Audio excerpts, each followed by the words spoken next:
골로새서 1장 9절로 12절. 이로써 우리도 듣던 날부터 너희를 위하여 기도하기를 그치지 아니하고 구하노니 너희로 하여금 모든 신령한 지혜와 총명에 하나님의 뜻을 아는 것으로 채우게 하시고 주께 합당하게 행하여 범사에 기쁘시게 하고 모든 선한 일에 열매를 맺게 하시며 하나님을 아는 것에 자라게 하시고 그의 영광의 힘을 따라 모든 능력으로 능하게 하시며 기쁨으로 모든 견딤과 오래 참음에 이르게 하시고 우리로 하여금 빛 가운데서 성도의 기업의 부분을 얻기에 합당하게 하신 아버지께 감사하게 하시기를 원하노라. 아멘. 예, 오늘 본문의 말씀은 사도 바울이 골로새 교회에 편지하면서 나는 여러분을 위하여 골로새 교회를 위하여 이렇게 기도하고 있습니다 라는 사도 바울의 기도입니다.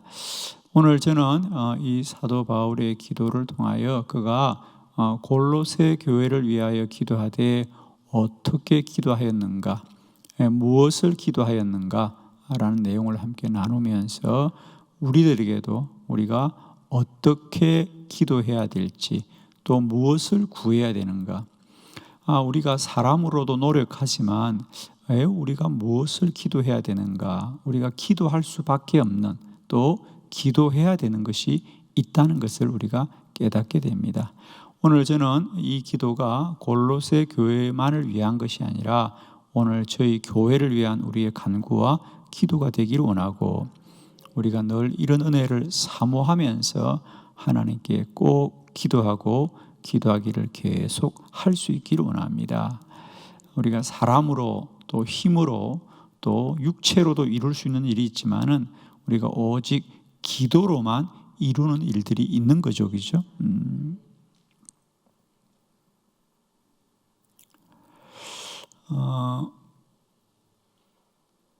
김훈이라고 하는 소설가는 우리나라에서는 그 사람의 이름으로 아직도 책이 팔리지 않지만 그 작가의 이름으로 나온 책들은 다 베스트셀러가 되지 않습니까?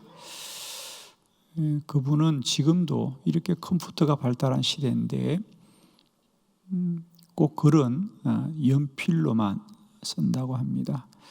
지금도 원고지에 또박또박 연필로만 글을 쓰는 그런 분으로 유명합니다.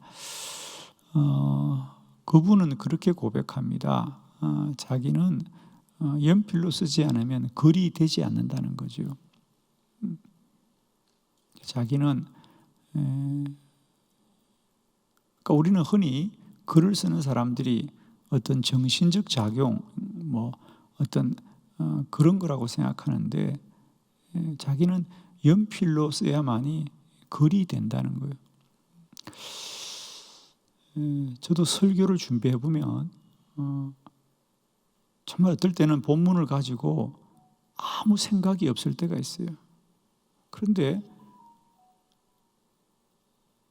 책상에 앉아서 설교문을 적어보면 이상하게도 설교문이 만들어져요. 여러분. 그냥 몰라도 하면 하고 그래요. 그러니까 우리는 자꾸만 무슨 어떤 사람의 정신 또 그의 지식 이런 거라고 생각하는데 저는 김훈 작가가 연필로 글을 쓴다는 것이 충분히 공감이 되고요. 충분히 이해가 됩니다. 그러니까 우리는 어떤 사람들이 생각으로 다 정리된 것을 글로 옮긴다고 생각하는데 글이 아니고요. 글이 글을 만들어 가거든요. 저는 우리 그리스도인은 어떤 사람이냐?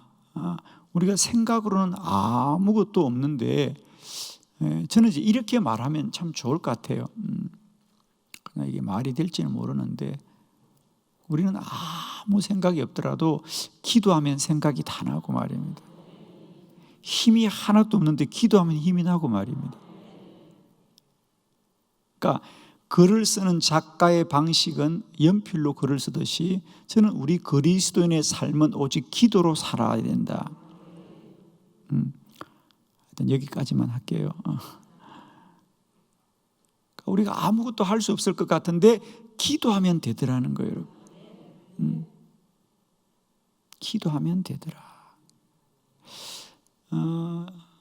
지금은 이제 기문 그러면 그 사람은 지금도 글을 연필로 써야 되는 사람, 연필로만 써야만이 글이 되는 사람이라고 자기도 말하고 그것을 특별하게 규정하듯이 저는 우리 그리스도인들을 훗날 뭐라고 규정할 것인가라고 할 때 기도로만 살게 되더라.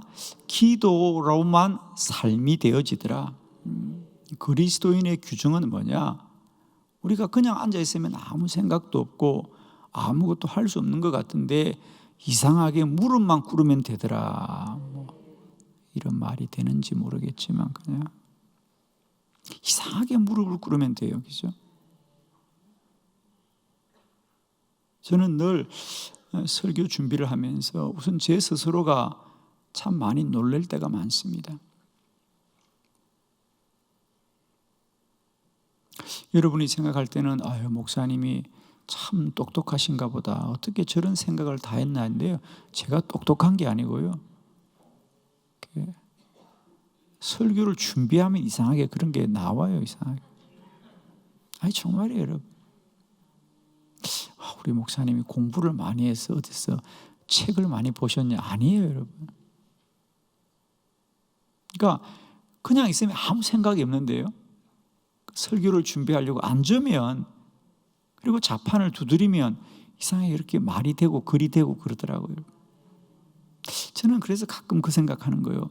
기도의 자리도 이런 것이다.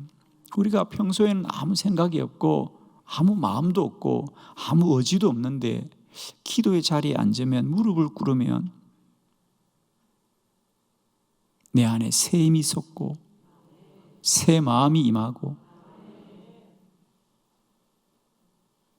기도자의 자리는 그런 복된 자리다. 오늘 바울이 이 골로새 교회를 위해서만 기도한 것이 아니고 그의 많은 편지들을 보면 그는 늘 기도의 삶의 모습을 우리에게 보여주고 있습니다. 저는 오늘 이 골로새 교회를 위한 사도 바울의 기도를 통하여 기도라는 것이 어떤 건가? 기도로 사는 삶이 무엇이며 우리가 기도로만 구해야 될 것이 무엇인가? 기도로만 구해야 될 게 뭐냐? 자, 세 가지 말씀을 보려고 하는데 첫 번째, 오늘 사도 바울은 나는 여러분을 위하여 기도하기를 그치지 않았습니다. 기도를 하되 그냥 한 게 아니고 기도를 그치지 아니하였다 그럽니다. 자, 9절의 말씀을 함께 봅니다. 시작.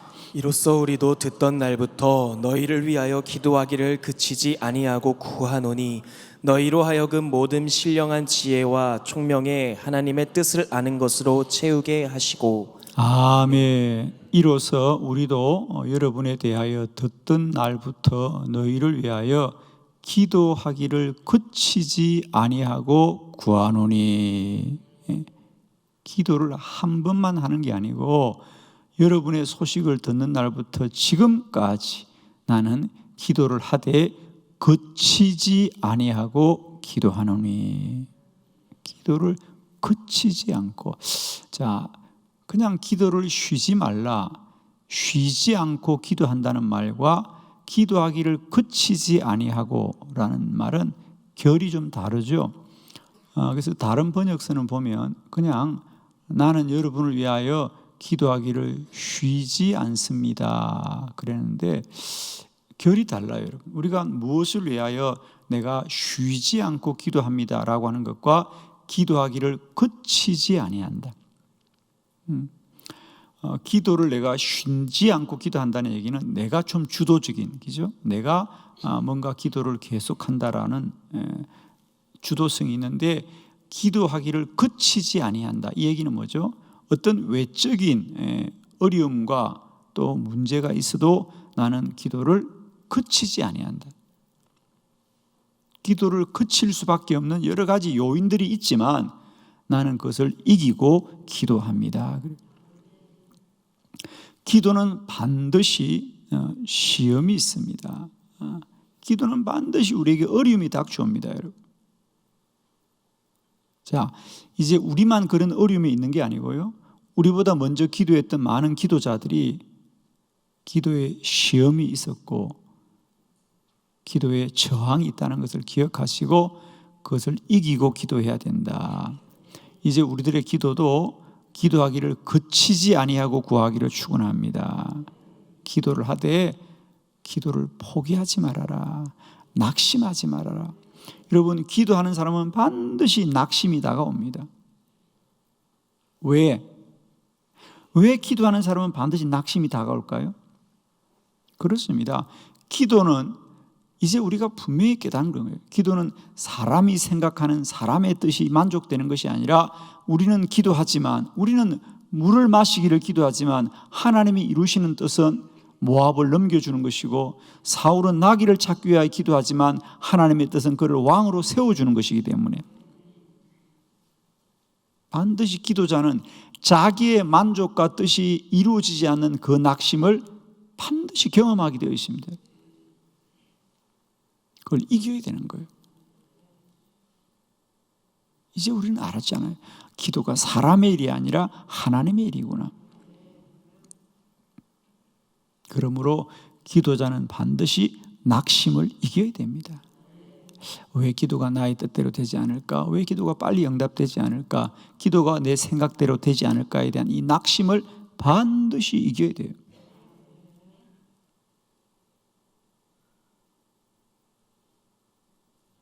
내가 기도했는데 내 생각대로 다 되었다. 그런 기도는 없습니다.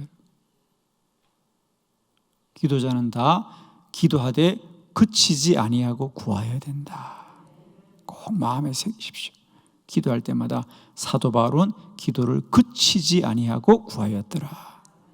기도를 하되 기도를 그치지 않았더라. 두 번째, 바울은 하나님을 아는 것에 자라기를 기도하였더라. 하나님을 아는 것에 자라게 하옵소서.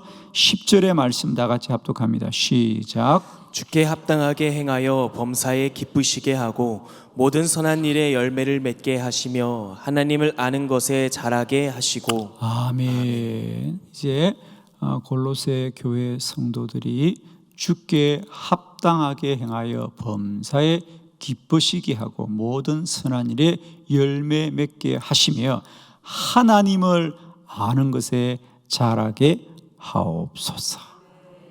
하나님을 아는 것에 자라게 하옵소서. 우리가 하나님을 아는 것은 그저 책을 한 권 읽는다고 하나님을 아는 게 아닙니다.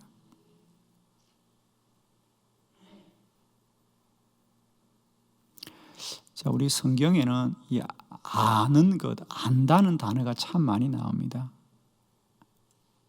안다. 이게 히브리어로 야다라고 하는 건데, 우리가 안다는 것은 말입니다. 단순히 어떤 지식이나 정보를 아는 것도 안다라고 말할 수 있어요. 그러나 우리가 하나님을 아는 것에 자라게 하시고 그랬죠. 그러니까 하나님을 알되 그 하나님을 아는 것이 더 깊어지고 더 온전해지고 더 충만해지는. 아마 여러분 중에 여기 하나님을 모른다고 말할 사람이 아무도 없어요.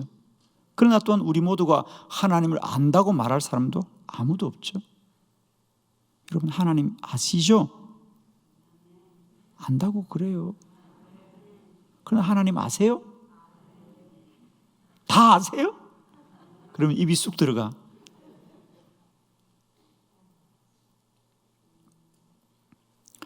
박이천 목사님이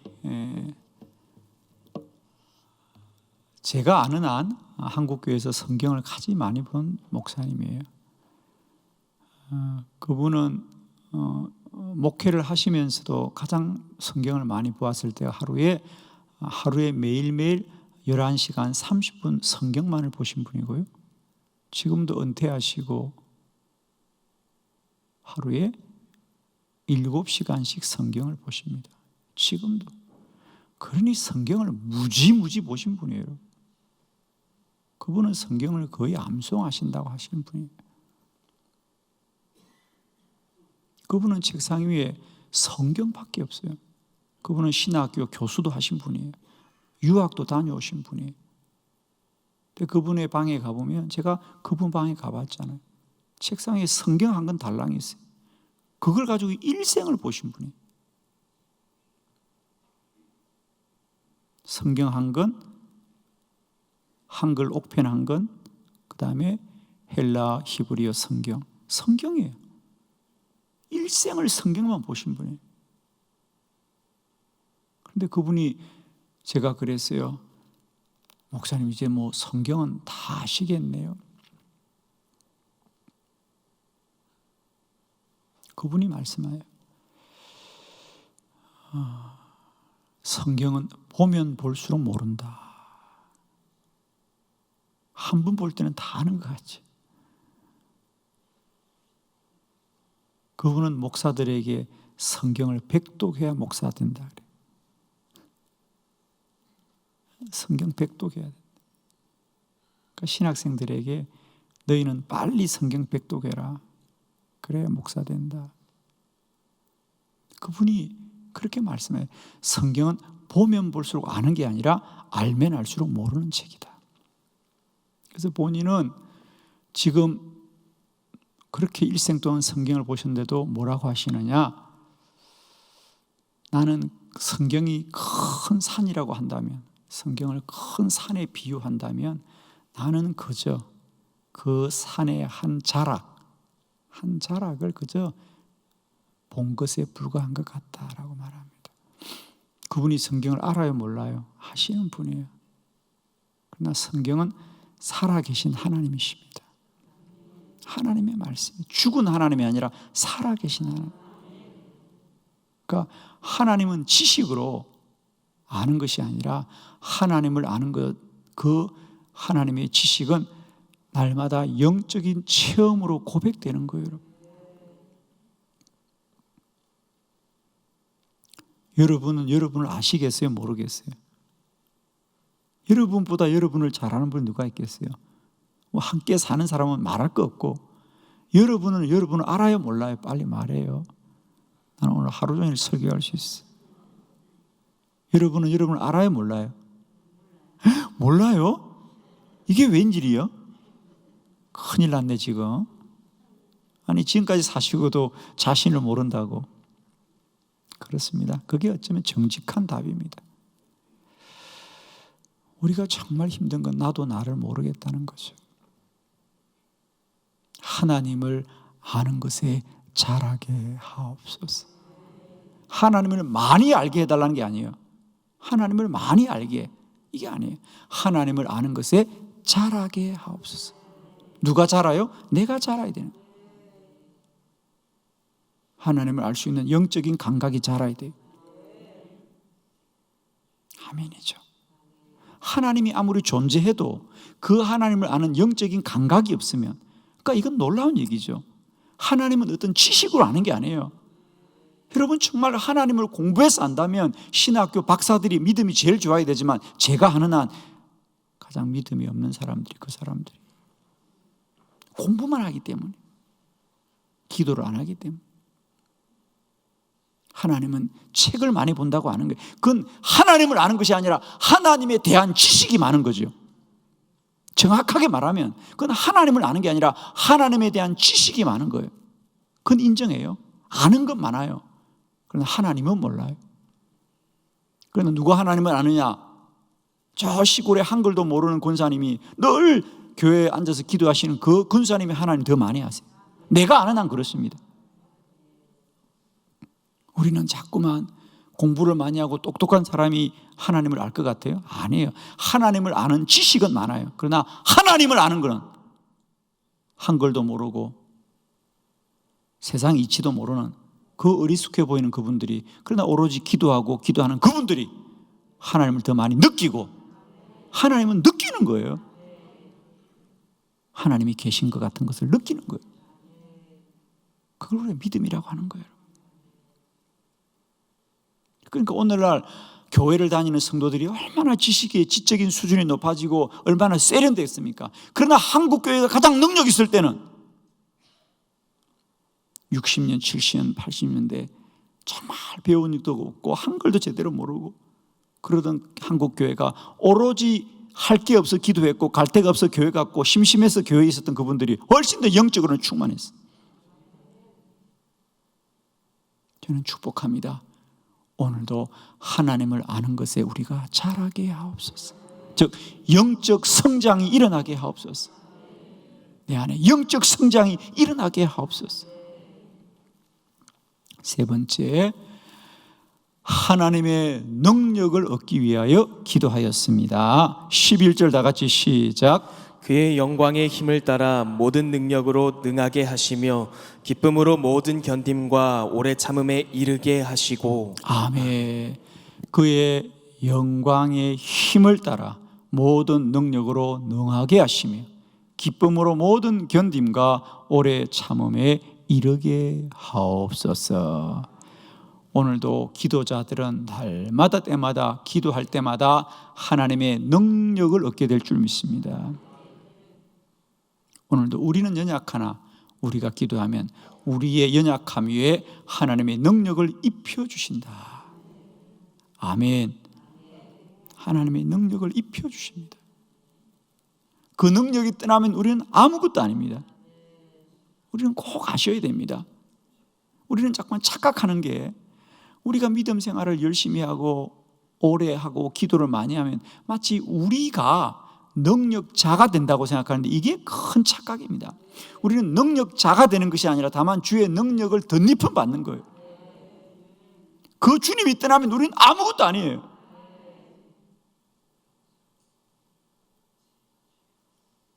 우리는 근데 자꾸만 착각하기를 많은 분들이 넘어지는 이유가 바로 거기 있습니다. 우리가 능력자로 변하는 것이 아니라 능력자가 우리를 붙들어 주기 때문에 우리가 능력이 있는 거지. 저는 오늘 이 본문을 100% 아멘입니다. 저도 기도하고 또 기도하는 이유는 주여 나의 손을 놓지 마옵소서. 주님이 놓치면 난 아무것도 아닙니다. 주의 말씀이 내게 떠나지 않게 하시옵소서. 주님 떠나면 난 아무것도 아닙니다. 여러분, 여러분의 주의 종들을 위해서 그렇게 기도하셔야 됩니다. 저는 정말입니다. 목사님 참 훌륭하시고 목사님 참 대단하시다. 아닙니다, 여러분. 제가 훌륭하고 대단한 게 아닙니다. 주님이 잡아주기 때문에. 주님이 내 안에 말씀을 듣게 하시기 때문에. 저는 정말입니다, 여러분. 저는 설교자로 사는 것이 행복한 이유는 내가 뭘 깨닫고 내가 연구해서가 아니고요. 설교자로 산다는 것은 내가 설교자이기 때문에 주께서 나에게 말씀을 주시는 은혜를 경험하는 게 전 기쁜 거예요. 전 대언자입니다.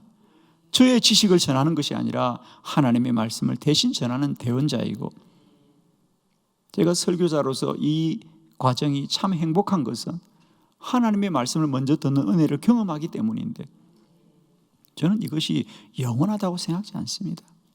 다만 나에게 이 직임을 주실 때 하나님이 허락하신 은총이죠.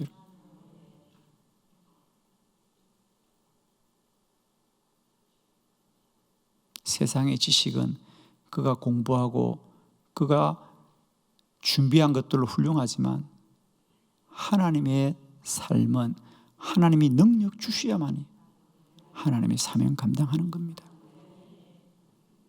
우리가 더 기도를 쉬지 않아야 되는 이유는 하나님이 한순간만이라도 우리를 놓으시면 우리는 아무것도 아니기 때문에. 오늘도 하나님의 능력에 붙들려지게 하여 주시옵고 오늘도 하나님의 능력을 얻게 하옵소서. 한날도 이런 기도로 우리의 삶이 더 복된 한날이 되기를 축복합니다. 기도드리겠습니다.